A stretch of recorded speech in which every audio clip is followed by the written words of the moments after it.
Abraham's story begins in the closing verses of Genesis 11, where we meet him under his earlier name, Abram. He was born in Ur of the Chaldeans, an advanced city-state in Mesopotamia. Here the scriptures introduce Abram's father, Terah, and his family line, Genesis 11:27-32.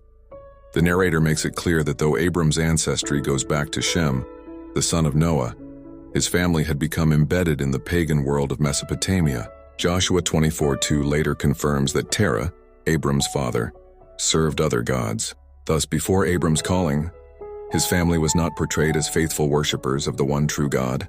It is at this juncture that the story of Abram diverges from the genealogical lists that precede it. Instead of recounting merely the generations, the narrative slows down to focus in detail on one man and his descendants. Through Abram, God would begin to unfold the central plan of redemption that shapes the rest of Scripture. Abram marks the turning point from the primeval history of Genesis 1-11 to the patriarchal history of Genesis 12-50. The call from God, Genesis 12-1, records the profound moment when God speaks directly to Abram. God commands him to leave his country, his relatives, and his father's household, and to go to a land that he would show him. This was not a casual suggestion, it was a radical call. Abram is asked to uproot himself from all that represented stability and familiarity: his homeland, his kinship network, his economic security, and even the idols that defined his father's cultural life. In return, God offers a sweeping promise. "I will make of you a great nation, I will bless you, and I will make your name great, so that you will be a blessing, and in you all families of the earth shall be blessed." Genesis 12:2-3, paraphrased for clarity. Notice the rhythm of God's words: sevenfold promises of blessing, each broader in scope than the last. Abram would become great not for his own sake, but as the vessel of divine blessing to all peoples.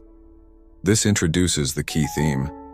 God's concern is not limited to one family or people, but through Abram he intends to bless the entirety of humanity and reverse the curse introduced at Babel, Genesis 11:1-9. Abram's faith expressed in obedience. The narrative emphasizes Abram's response. So Abram went as the Lord had told him, Genesis 12:4. This moment becomes the foundational example of faith lived out in action. Hebrews 11:8 later reflects on it, stating that Abram, when called to go, obeyed and went, even though he did not know where he was going. This is significant.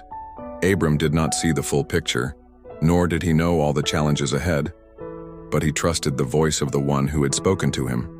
Abram was 75 years old when he set out from Haran, bringing with